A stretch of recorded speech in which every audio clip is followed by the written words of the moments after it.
I like the type of... He's in the way I'm again, having a clue. I forgot about that. I can't even. This is why his voice sucks, because that's fucking cheese grater on your throat. Anyway. Nate, do you have mold in this apartment? Yeah, I might. Damn. Dude, this guy might have mold. That's why he's going crazy. Anyway, we're getting ahead of it. We're chomping at the bit. Puddle of Mud's Wes Scantlin was arrested recently for alleged domestic violence and possession of drugs. No. Can you believe that? This guy might commit domestic violence and possess drugs. When they reached out to his girlfriend, did she say, oh, wait, no, it would have to be him. I fucked it up. What you're saying is that when reached her statement, Wes Scantlin goes, she fucking hates me. She fucking hates me. And I have no idea why. She's just a big bitch. Hold on, I just realized I didn't do anything wrong.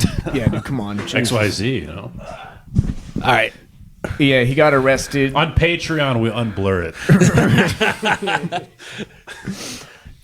Do you think he was like being arrested? He's like, the cover wasn't that bad, all right? He's like, what, you guys are taking me in for my 2013 cover of About a Girl? You guys don't know shit about music, man. Kurt Cobain wanted me to do that, man.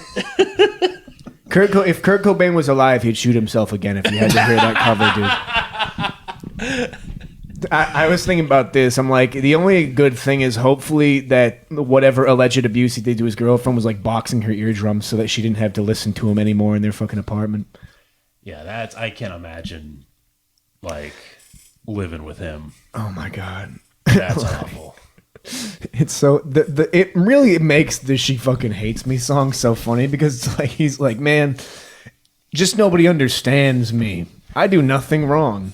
Well, and it's like also like, you know, if you're dating a musician and he beats you, you're like, well, at least it's like John Lennon, right? You know, at least it's someone who's like to get your ass kicked by a B-list like butt rock singer. Here's the thing: is like Puddle of Mud is like the less successful Nickelback. Yeah, so, like, I'd even say that they're the lesser successful Three Doors Down, which is the lesser successful Nickelback. Yeah. Like Puddle of Mud is like 4 rungs down from the like Kings, Puddle of Mud would open for Alien Ant Farm. You know? Right, exactly. Like they really are like.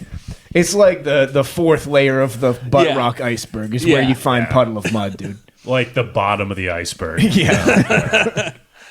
And like the shittiest fucking band name too. Right, you know, and the shittiest album cover, it's just another kid's ass pissing in the fucking like it's just everything about them just like stinks. Weren't all their album covers like a broken down car near the woods or something? Just, they all are like our fans will relate. It's like if you asked AI to make a fucking C-list butt rock band. Yeah. They'd be like, oh, okay, we got a Puddle of Mud, She Hates Me, Blurry. Actually, you know what? Blurry was the album, right? Yes, yeah. And it was a song, though, too. That's one with all like the harmonics. I actually didn't hate that song. What if I can find me? Everything just falls apart. The lyrics to that must be pretty funny. I'm not gonna lie. I kind of like Puddle of Mud. Really? Yeah. I can't tell you a single song. Everything's so blurry and everyone's so fake and everybody's empty and everything is so messed up. Preoccupied without you. You could be my someone. You could be my scene. What's funny is this is just an extension of him blaming everybody else for his problems. Oh, yeah. He's like, everybody's empty. I'm just, this alcoholic, drug addict, women abuser. Like, everybody else sucks, though. Like, do you guys not get this? Yeah, Dave Mustaine would be dead today if Puddle of Mud was the opening. Oh my God, dude. Yeah, exactly. Yeah. I really hope he doesn't know about him.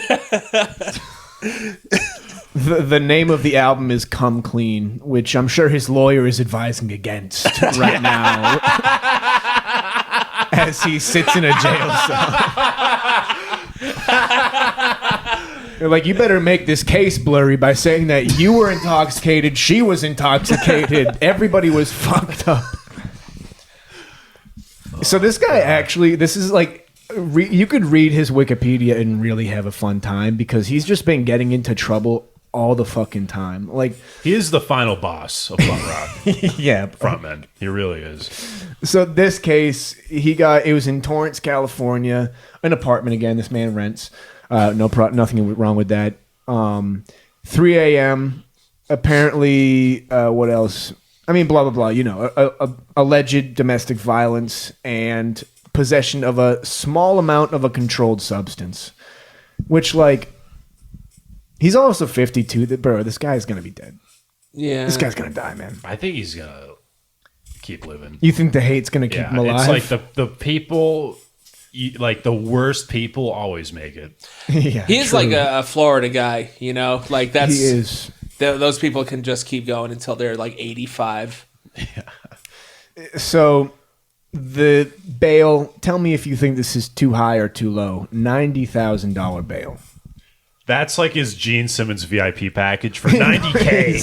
You can bail me out and I can crash on your couch for a week. You bond out, so you only pay 10% of that. He's like, if you pay $90,000, I'll let you be my AA sponsor, and you can come to a gig at the West Hollywood Improv. My $90K VIP package.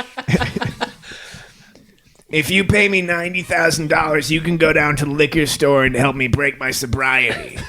Gene Simmons, if he starts doing comedy, would be the guy that charges you to go to an open mic. Yeah. Sorry, bro, it's $5 to go to the liquor store for me. You got to pay for the booze, too. I'm not going to pay for that. Oh, he's from Kansas. Maybe it was meth. Maybe he's a meth guy.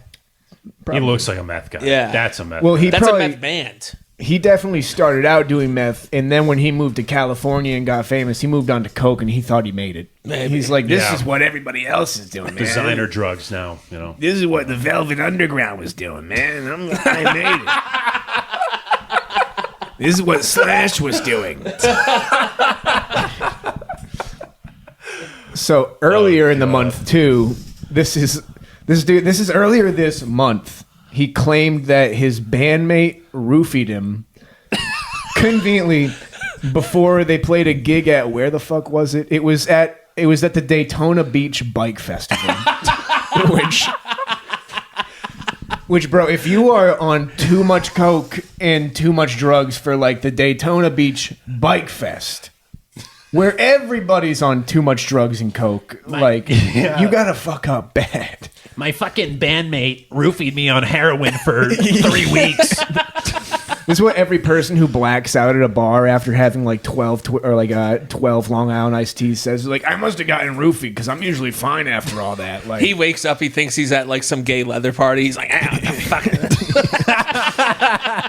he's like, I can't remember anything after doing like 5 8-balls and like drinking 30 Bud Lights. I must have gotten roofied.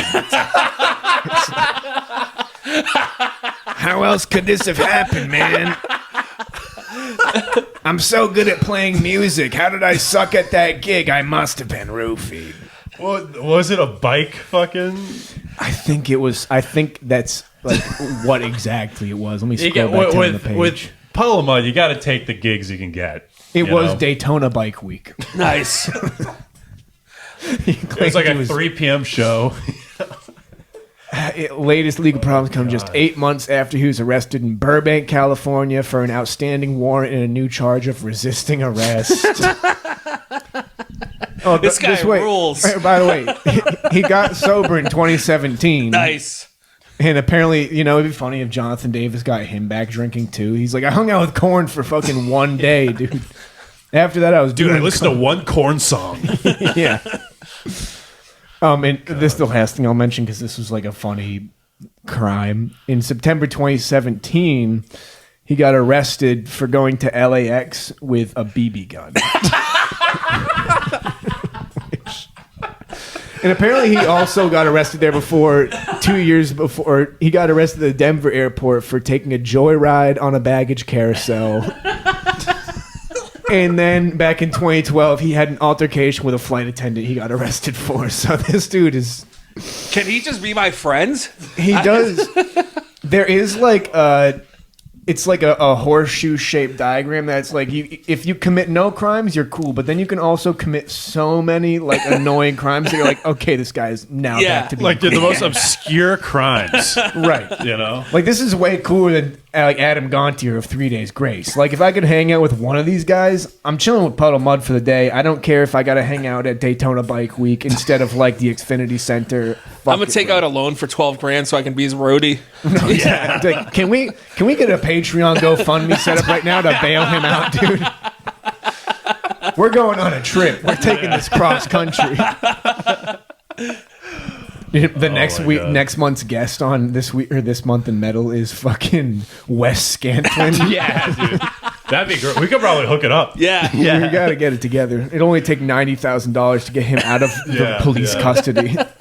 God. There's something so funny to me about getting arrested at the airport with a BB gun. Like, not even an actual gun. Yeah, he's like, what is this, Nazi Germany? I can't bring my Red Ryder BB gun on a plane, dude. Squirrels have been seen on planes, all right? If you guys want to take it from me, you got to take it out of my ass right now. I don't care.